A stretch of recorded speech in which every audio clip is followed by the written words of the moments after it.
नमस्कार, मैं प्रज्ञा गुप्ता एक बार फिर से उपस्थित हूँ आप सबके बीच। आज मैं आप सबको अर्थ परिवर्तन के कारणों के बारे में बताऊंगी। अर्थ परिवर्तन स्नातक एवं स्नातकोत्तर दोनों के पाठ्यक्रम में सम्मिलित है। तो आइए देखते हैं अर्थ परिवर्तन के कौन कौन से कारण हैं। आप सब जानते हैं कि मनुष्य की मनस्थिति में हमेशा परिवर्तन होता रहता है और जिसके फलस्वरूप उसके विचार भी एक से नहीं रह पाते।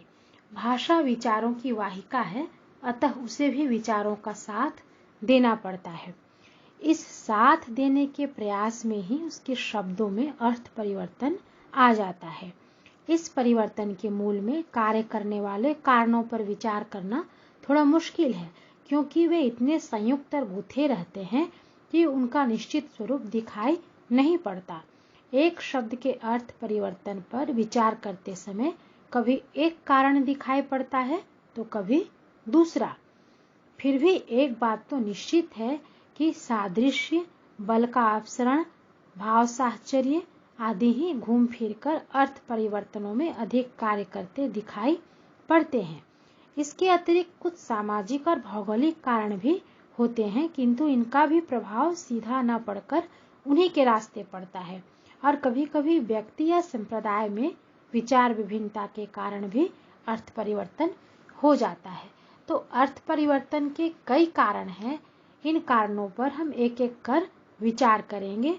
अर्थ परिवर्तन का एक मुख्य कारण है बल का अपसरण। बल का अपसरण। किसी शब्द के उच्चारण में यदि केवल एक ध्वनि पर बल देने लगे तो धीरे धीरे शेष ध्वनियां कमजोर पड़कर लुप्त हो जाती हैं।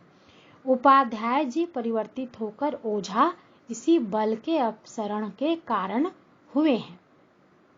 ध्वनि की ही भांति अर्थ में भी यह बल काम करता है। किसी शब्द के अर्थ के प्रधान पक्ष से हटकर बल यदि दूसरे पर आ जाता है तो धीरे धीरे वही अर्थ प्रधान हो जाता है और प्रधान अर्थ बिल्कुल लुप्त हो जाता है। वैसे ही गोस्वामी शब्द है। गोस्वामी शब्द का आरंभिक अर्थ था बहुत सी गायों का स्वामी। बहुत सी गायों का स्वामी धनी होगा, अतः माननीय भी होगा। इसी प्रकार धीरे धीरे इसका अर्थ माननीय हुआ। वहीं एक और भावना कार्य करने लगी और वह भावना यह थी कि जो अधिक गायों की सेवा करेगा वह धर्मपरक भी होगा। तो इस प्रकार बल के अपसरण से गोस्वामी शब्द गायों के स्वामी के अर्थ से चलकर माननीय धार्मिक व्यक्ति का वाचक हो गया और इसी अर्थ में यह मध्ययुगीन संतों के नाम यानी कि गोसाई तुलसीराम के साथ प्रयुक्त होता है। यानी मध्ययुगीन संतों के नाम के आगे हम धार्मिक व्यक्ति के तौर पर ही गोस्वामी को याद करते हैं और बाद में यही गोस्वामी एक जाति विशेष की भी सूचक हो गई, यानी एक जाति के रूप में जाना जाने लगा इसे। जुगुप्सा शब्द का अर्थ परिवर्तन भी हम देख सकते हैं बल के अपसरण के कारण। जुगुप्सा शब्द जो है गुप धातु से बना है, जिसका आरंभिक अर्थ था रक्षा करना या पालन करना। तो रक्षा या पालन छिपाकर भी किया जाता है, अतः इसमें छिपाने का भाव आने लगा और कुछ दिनों में यही भाव प्रधान हो गया। अधिकतर वही क्रिया या वस्तु छिपाई जाती है जो घृणित होती है, अतः घृणा के लिए इसका प्रयोग चल पड़ा और आज भी जुगुप्सा का प्रयोग घृणा के लिए प्रयुक्त होता है। इस तरह हम देख रहे हैं कि बल का अपसरण होता है और शब्दों के अर्थ बदल जाते हैं। अर्थ परिवर्तन का एक और मुख्य कारण है सामाजिक वातावरण। एक ही भाषा में एक ही समय में समाज के वातावरण के अनुसार शब्दों का अर्थ परिवर्तित होता रहता है। अंग्रेजी के मदर और सिस्टर शब्दों का अर्थ साधारणतः कुछ और है, गिरजाघरों में कुछ और है तथा अस्पतालों में कुछ और है। अगर गिरजाघर में हम सिस्टर शब्द का प्रयोग करते हैं तो अन्य अर्थ देगा और अस्पताल में अगर सिस्टर शब्द का प्रयोग करते हैं तो इसका तात्पर्य होगा नर्स। इसी प्रकार सभा में व्याख्यान देने वाले के भाई और बहन शब्द कुछ दूसरे अर्थ रखते हैं और घर में भाई बहन का प्रयोग कुछ दूसरा अर्थ रखता है। ऐसे ही किसी ऑफिस में कार्य करने वाले व्यक्ति को रविवार के दिन देर तक सोते रहने पर जब उसकी पत्नी अरे भाई उठिए कहकर जगाती है तो उसका आशय भाई का संबंध जोड़ने से कभी नहीं रहता। तो इस तरह हम देख रहे हैं कि वातावरण के अनुसार शब्दों का अर्थ परिवर्तित होता रहता है। एक ही शब्द अलग अलग वातावरण में अलग अलग अर्थ देते हैं। वैसे ही हम देखते हैं कि कुछ प्रथा के कारण भी कुछ शब्दों के अर्थ बदल जाते हैं। यज्ञ कराने वाले व्यक्ति को यजमान कहा जाता था और यजमान ब्राह्मणों को दान दक्षिणा देता था।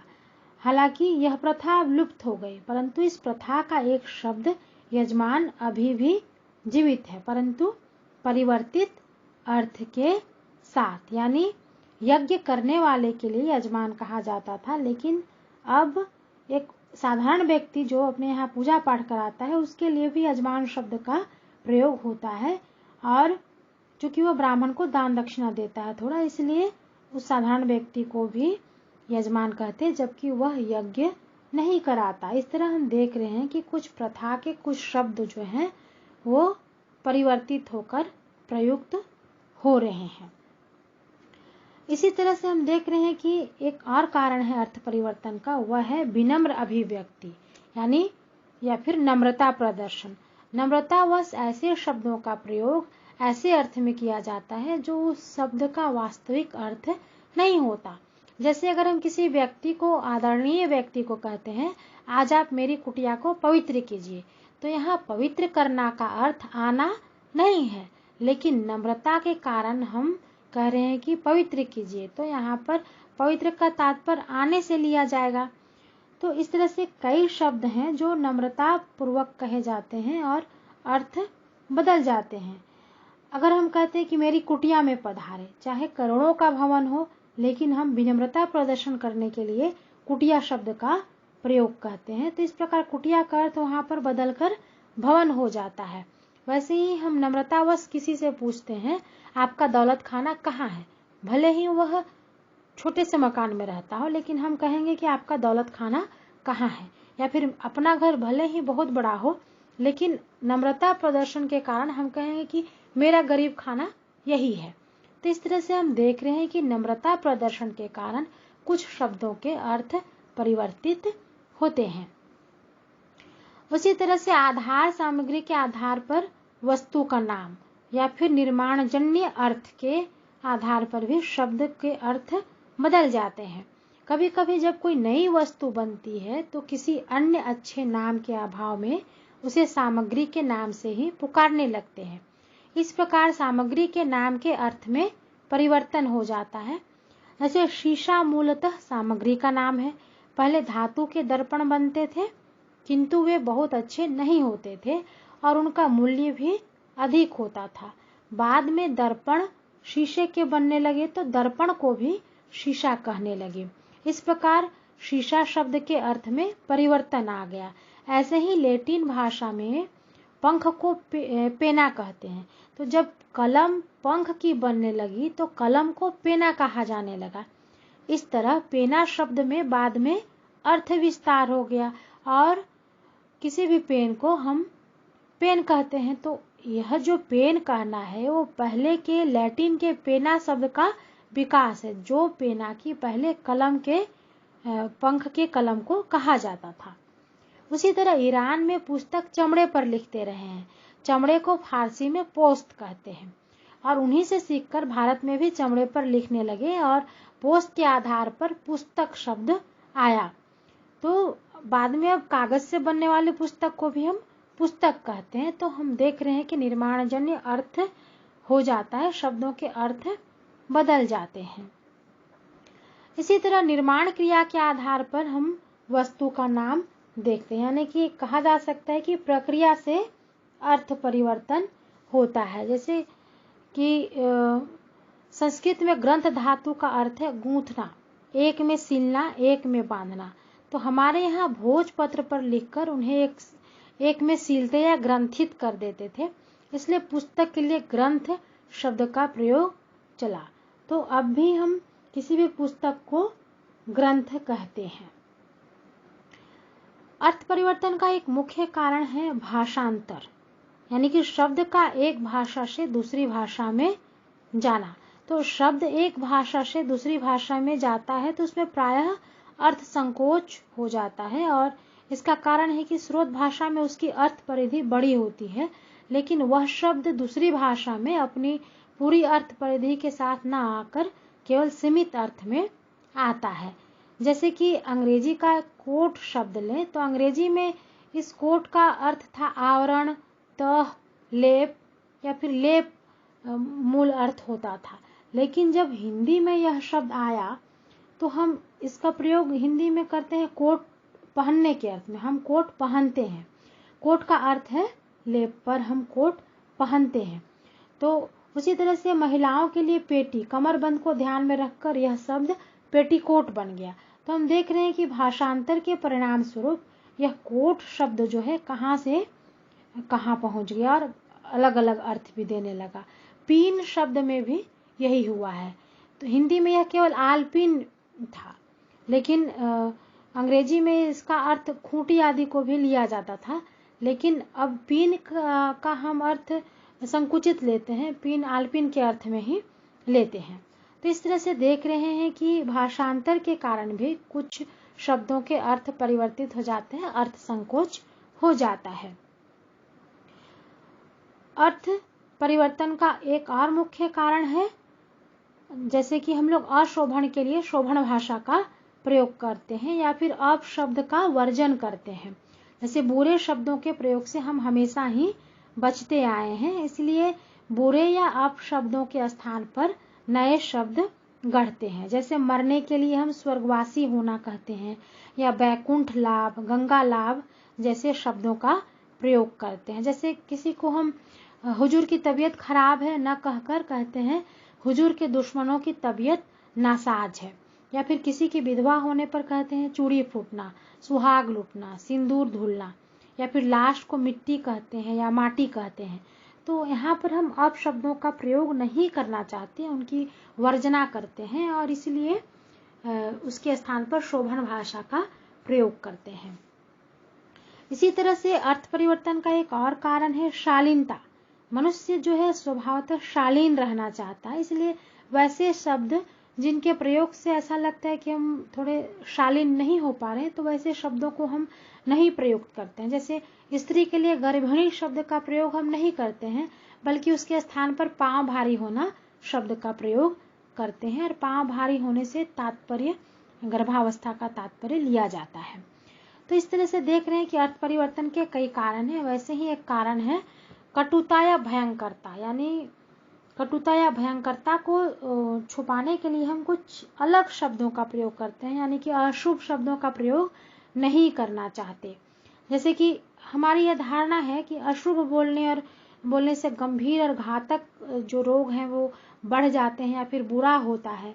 तो ऐसे अशुभ शब्दों के स्थान पर हम शुभ शब्दों का प्रयोग करते हैं। जैसे कि हम इसीलिए मिजल्स को छोटी माता कहते हैं, या फिर चेचक को बड़ी माता कहते हैं, या फिर दिया बुझाने को हम लोग दिया बढ़ाना कहते हैं। तो यहाँ पर हम कुछ शुभ बोलना चाहते हैं, जो थोड़ा कटु है उसको नहीं बोलना चाहते हैं। तो इस तरह से भी शब्दों के अर्थ परिवर्तित होते हैं। शब्दों का अर्थ एक और कारण से भी परिवर्तित होता है, वह है अंधविश्वास। ग्रामीण अंचलों में पति पत्नी, गुरु या अपने से श्रेष्ठ व्यक्ति जैसे माता पिता, ताऊ, दादा दादी आदि के नाम नहीं पुकारे जाते, तो इसलिए उनके नाम के स्थान पर वह शब्द ही बदल दिया जाता है। जैसे किसी के पति का नाम हरि है तो वह हरि से उत्पन्न होने वाले शब्दों में ह का लोप कर देते हैं। यदि उन्हें हरियाली कहना हो तो चरियाली कहेंगे, तो ऐसे ही हलवा कहना रहेगा तो लपसी कहेंगे, है ना। तो इस तरह से अंधविश्वास के कारण भी अर्थ परिवर्तित होते हैं। जैसे कि पति भी जो होते हैं प्रायः अपनी पत्नी के लिए मालकिन शब्द का प्रयोग करते हैं या फिर घर वाली का प्रयोग करते हैं। तो धीरे धीरे मालकिन या घर वाली शब्द भी अब पत्नी का अर्थ देने लगा है। कुछ लोग अपना नाम भी नहीं लेते हैं, अतः अपने नाम वाले साथी को मितान कहकर बुलाते हैं। और मितान का अर्थ होता है, पहले आरंभिक अर्थ था मित्र, पर अब क्या है कि अब अपने नाम का जो आदमी है उसके लिए मितान या मित्र शब्द का प्रयोग होता है। तो मितान शब्द का अर्थ अब परिवर्तित हो गया है। तो इस तरह देख रहे हैं कि कई कारण हैं जो कि अर्थ परिवर्तन के कारण बनते हैं। इसी तरह से हम देखते हैं कि बहुशब्द प्रभाव, यानी कभी कभी जब मूल शब्द में परिवर्तन होता है तो उस शब्द से निर्मित सभी शब्द अर्थात संपूर्ण वर्ग के शब्दों में परिवर्तन हो जाता है। उदाहरण के लिए हम देख सकते हैं कि दुहिता शब्द पहले दूध दूहने वाली महिला के लिए प्रयुक्त होता था, बाद में इसका अर्थ बदल गया और इसका अर्थ पुत्री हो गया।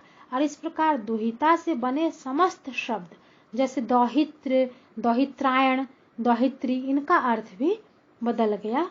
तो हम देख रहे हैं कि एक शब्द का अर्थ जब बदलता है तो उससे बनने वाले जो शब्द हैं वो सारे अर्थ बदल जाते हैं उसके। वैसे शब्द बहुलता के कारण भी कभी कभी शब्दों के अर्थ थोड़े परिवर्तित होते हैं, यानी अधिक शब्दों के स्थान पर हम एक शब्द का प्रयोग करने लगते हैं। हमारा स्वभाव है, मनुष्य का स्वभाव है कि शॉर्टकट चाहते हैं हम सब।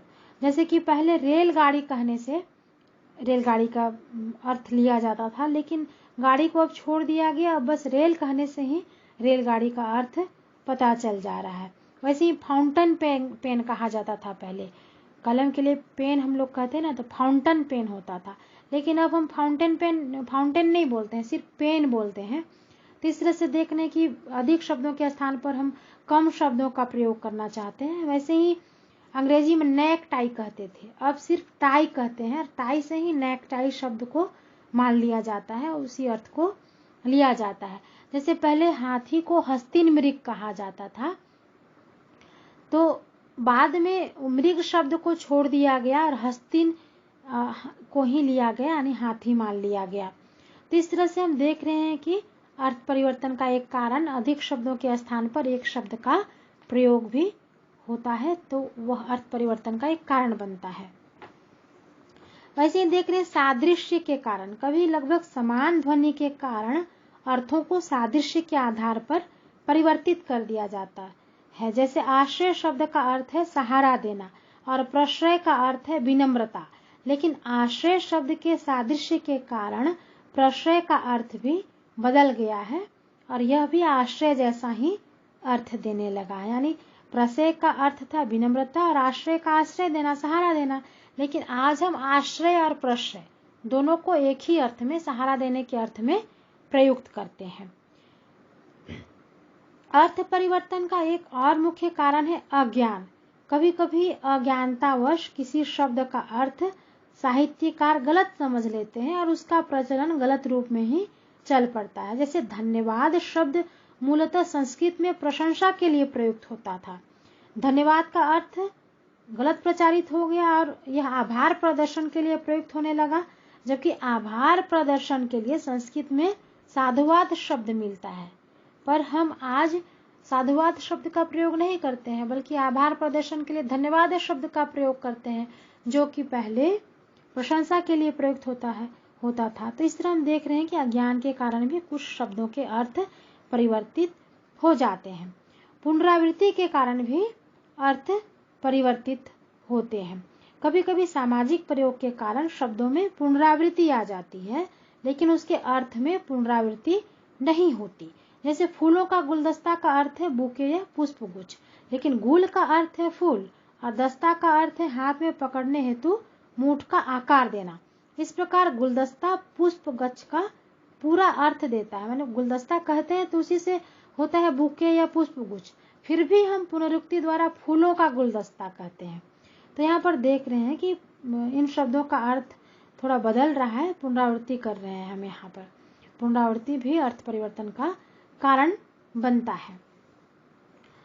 अर्थ परिवर्तन का एक और कारण है अप्रियता या दुर्भावना। कभी कभी हम दुर्भावनावश या कटुतावश किसी का सही नाम नहीं लेते और उसके लिए नया शब्द गढ़ लेते हैं। जैसे सांप का काटना बहुत अप्रिय माना जाता है, इसलिए इसे सांप का काटना न कहकर सांप का सूंघना कहते हैं।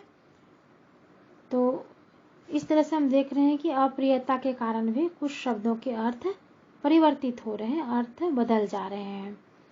कभी कभी साहचर्य के कारण भी अर्थ परिवर्तित होता है। कभी कभी वस्तुएं एक दूसरे में इस तरह श्लिष्ट हो जाती हैं कि उनमें भेद कर पाना कठिन होता है, और यह साहचर्य का उदाहरण है।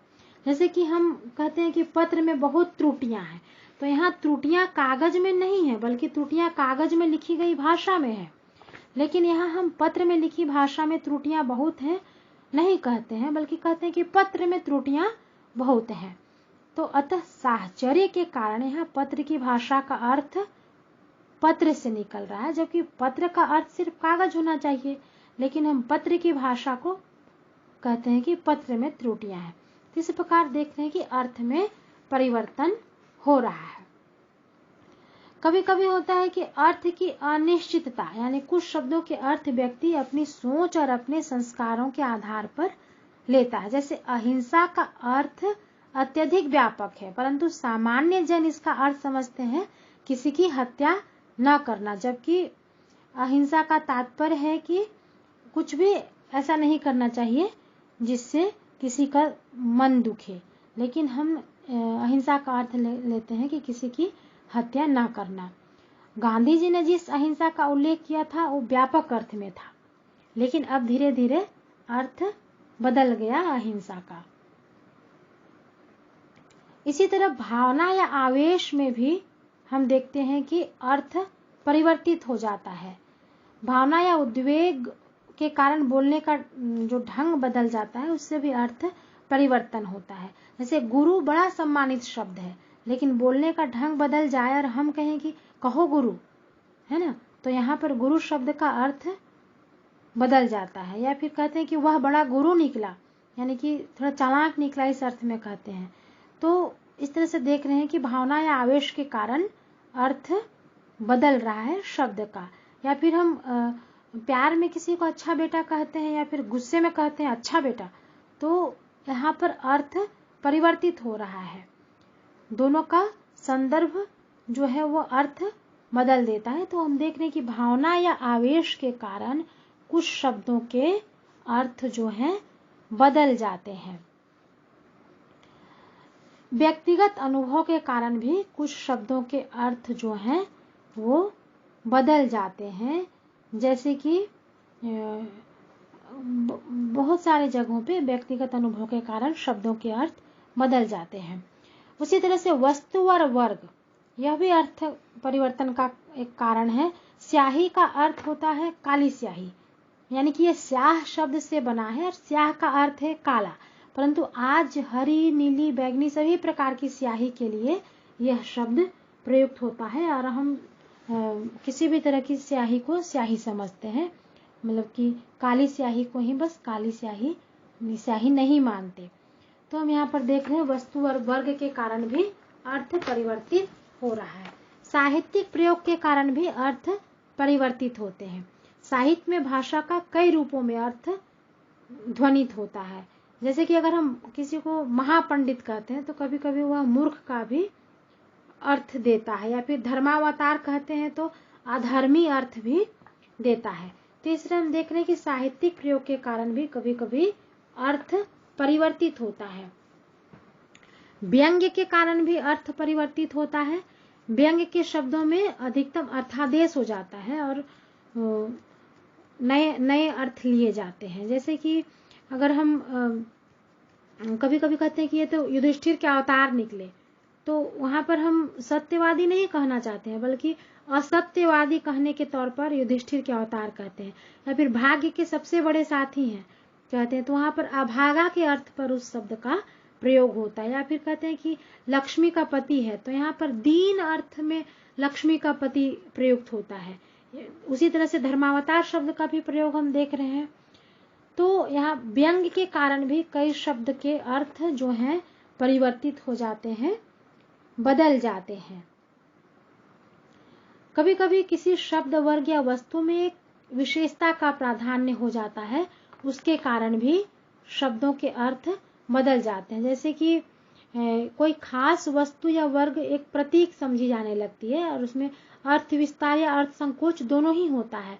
जैसे कम्युनिस्टों की प्रधान निशानी लाल झंडा है, तो वे चारों ओर इस नाम से ही प्रसिद्ध है। देहात में इन्हें लाल झंडा की ही संज्ञा दी गई है। या फिर लाल झंडा की सभा कहते हैं तो उसका तात्पर्य हो जाता है कि कम्युनिस्टों की सभा। तो यहाँ पर लाल झंडा का अर्थ विस्तार हो गया और वह कम्युनिस्टों के पूरे समूह का अर्थ रखता है। तो वैसे ही गांधी टोपी का भी अर्थ कांग्रेस से लिया जाता रहा है। तो या फिर सफेद पगड़ी का तात्पर्य पारसी या पुरोहित वर्ग के लिए होता रहा है। तो अर्थ विस्तार हो जाता है किसी शब्द वर्ग या वस्तु में एक विशेषता का प्राधान्य होने के कारण किसी शब्द विशेष का अर्थ विस्तार हो जाता है और वहां पर अर्थ परिवर्तन का वो कारण बनता है। ऐसे ही हम देखते हैं कि अन्य वातावरण के कारण भी शब्दों के अर्थ बदलते हैं। शब्दों के अर्थ में परिवर्तन के लिए सामाजिक, आर्थिक, राजनीतिक और धार्मिक वातावरण का जो प्रभाव है वह भी एक कारण बनता है, वह भी जिम्मेवार है। जैसे कि पहले निम्न स्तर का कार्य करने वाले को भंगी, चमार आदि कहा जाता था। फिर सामाजिक चेतना के कारण ये शब्द बदलकर जमादार और चर्मकार बन गए और बाद में गांधी जी की राजनीतिक चेतना ने इन्हें नाम दिया हरिजन। फिर बहुजन समाजवादी पार्टी ने एक नई संकल्पना दी और हो गया बहुजन समाज। फिर महाराष्ट्र में इन्हें दलित कहा जाने लगा, बाद में एक राजनीतिक पार्टी बन गई दलित पैंथर। तो इस प्रकार हम देख रहे हैं कि शब्दों के अर्थ बदलते गए। सामाजिक, आर्थिक और राजनीतिक वातावरण के बदलने के साथ ही कुछ कुछ नए शब्द बनते गए और अर्थ देने लगे। तो आज के समाज, सभ्य समाज में पुराने शब्द जो भंगी, चमार, अछूत जैसे शब्दों का प्रयोग सामाजिक दृष्टि से वर्जित है और कानूनी दृष्टि से दंडनीय भी है। तो इसलिए देख रहे हैं कि समय के साथ साथ शब्दों के अर्थ भी बदल रहे हैं।